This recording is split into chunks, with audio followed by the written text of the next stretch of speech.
Hey, what's up guys? My name is Ivan and welcome back to another Plants vs Zombies 2 Plants tier list. This is part 2, so last episode, which is the part 1, we talk about E tier, F tier, unranked and lack of experience. So if you haven't checked it out, go check it out. And yeah, we're gonna move on to D tier. Alright, so starting off with Bong Choy, he's not a terrible plant, but he's also not the best. The only thing bad about him is his range. Obviously, he's a melee plant. And yeah, right, he can solo a regular zombie, and if he's facing a cone head zombie or bucket head zombie, he needs some support to deal with them, like a walnut or a snow pea maybe. So it's not terrible, but it's definitely not the best. Just like the same with the cactus as well. There's 3 zombies, and when zombies get close, it turns into a spike weed. But I don't know why would you use cactus when you have laser beam. Okay.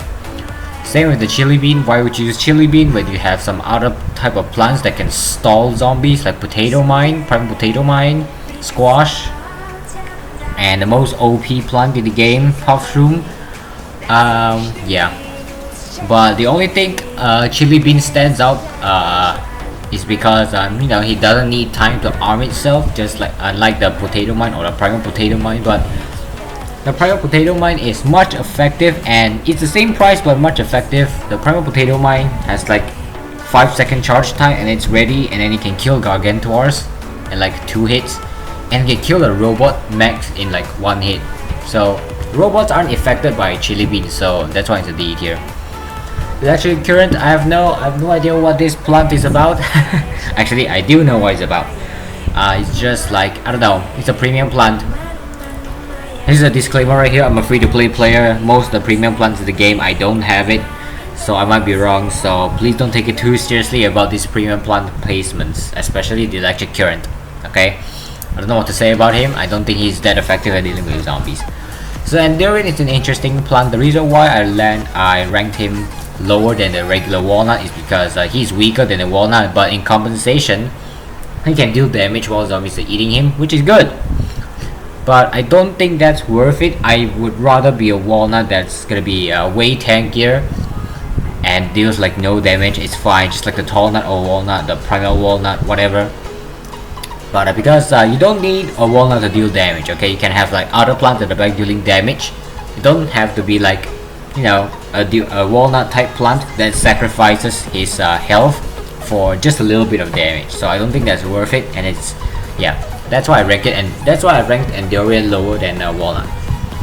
Right, so what is this? I forgot his name, but he can swap places with other plants, and when zombies come close, it explodes. This can save your plant sometimes. So I don't know, you guys tell me what you rank him. This is another premium plant that I don't have, okay? Like, just like most of other premium plants. Crocodile can be planted on water. It's basically a water pea shooter, except for when zombies get close, it charges down and deals heavy damage. That's good, but I don't know. That's the only thing good about Crocodile. Okay. Yeah. Holy Barrier, basically a walnut, basically an Endurian with a banana launcher, and it can knock back zombies, which is good. But you know, once you used up all 3 of the charges, it can't even recharge it on its own, okay? If it's gone forever. You have to replant another one, or you can just plant the plant for on him to reset. But you know, I would rather use Primal Walnut over Holy Barrier anytime. So Lightning Reed, his damage is not very high, but you know, he can zap multiple zombies at once, and he's very effective at zapping chickens. But here's the problem is you have a lot of plants that can deal with chickens rather decently, but not as good as the Lightning Reed, but rather decently. There shouldn't be a problem. And there's not many places where the chicken zombie would appear, so I don't think Lightning Reed is used in that many situations. And yeah, he is just not very high damage in general as well, so yeah. For the peanut, same with the Endurian, I don't want my walnut to deal damage.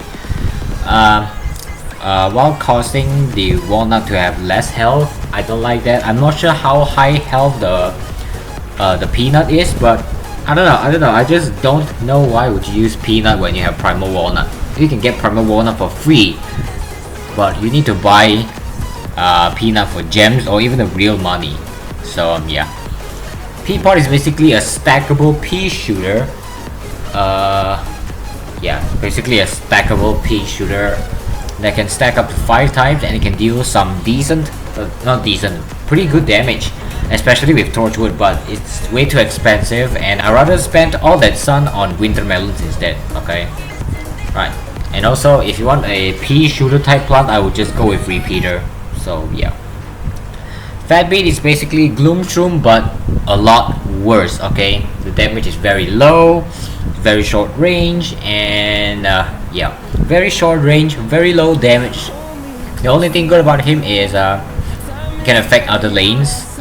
So yeah, and if zombies are on the other lanes, are not the same lane as the fat beet can't get in, and then he can deal constant damage. But I don't know, this plant is not good. Okay, this plant is not good. I've never used him at all. Primal P Shooter, it's okay, has slow rate of fire, okay damage, sometimes stuns and knocks back zombies. That's a good thing, but I usually still use the repeater over this plant. But Primal P Shooter is definitely not terrible. Rotabaga, very interesting plant. You can actually plant them on Big Wave Beach on the water because this plant is flying. Okay, doesn't need lily pads. That's a plus, but I don't know why would you use Rotabaga when you have repeater. I usually use repeater, spamming everywhere with torchwoods, and then just win the game. So yeah, Shadow Shroom can poison enemies. I would rather use a Primal Potato Mine rather than this what is it called, Shadow Shroom. So yeah, Snappy is another plant that I'm not very familiar with. Okay, I think he's like a pea shooter plus a chomper, but he can chomp like from a far distance away, unlike the regular chomper, which is useless. Yeah, I still don't think this is very good though. You guys tell me what would you rank? I'm not very familiar with this plant, but I'm also not a big fan. Snow Pea, another very simple plant, the pea shooter that can slow down enemies, but it gets completely outclassed by Winter Melon. So Split Pea, I actually wanted to put Split Pea in the E tier instead. So Split Pea is an E tier, okay? It's basically a pea shooter that can shoot backwards as well, but I don't think you need to shoot backwards when the firecracker zombie or whatever the zombie is called is on the enemy side. I don't think this plant is needed, okay? And yeah, it doesn't deal nearly enough damage to take out the back line. And let's also not talk about its damage when you're shooting forward. It's so bad. Okay, this is E tier plant. Okay, Split Pea is an E tier plant. Stunnion. Okay, it's basically an advanced version of Iceberg Ladders. The reason why I ranked Iceberg Ladders much higher than the Stunnion is because Iceberg Ladders freezes only one zombie, and then Stunning can stun a lot of zombies though. That's what Stunning is very good at. But the plant foot effect, Iceberg Ladders is free. Okay, it's literally free. It's free. The plant foot effect can freeze every zombie on the screen, but Stunning can only stun 3 lanes, and it doesn't last very long. So I think, in my opinion, Iceberg Ladders is better than Stunning mainly because it's free. And yeah. Sunbeam, I don't know why would you use Sunbeam anywhere, because there's a lot of sun producing plants, and if you're pay to win, then you can literally have a gold bloom with an imitator to get like 1,000 sun in like 0.5 seconds, which is very broken. What? Okay, I don't see a purpose in Sunbeam.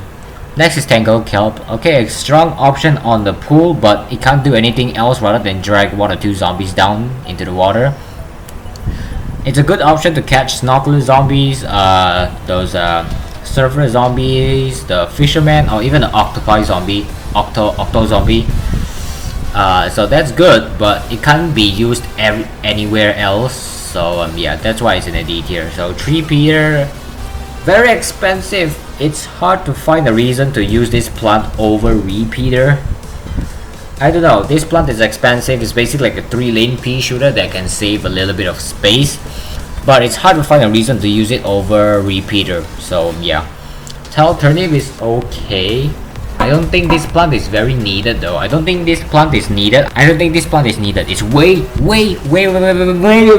too expensive. Okay. Okay, so finally in the D tier, Witch Hazel turns zombies into puff shrooms. Very interesting. But the problem is it has slow attack, okay? It doesn't attack very frequently, so I would only use this plant as a support. Definitely don't use this plant as a main attacker, okay? You will get destroyed by zombies.